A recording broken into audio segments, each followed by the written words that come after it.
Di pagi hari ada seekor kucing yang akan memasak telur, guys.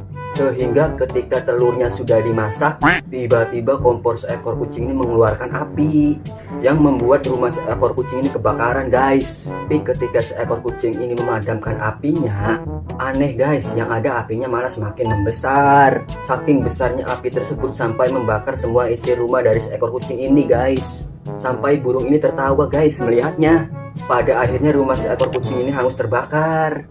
Tapi ketika burung ini akan kembali ke sarangnya, tiba-tiba telur si burung ini menghilang, guys.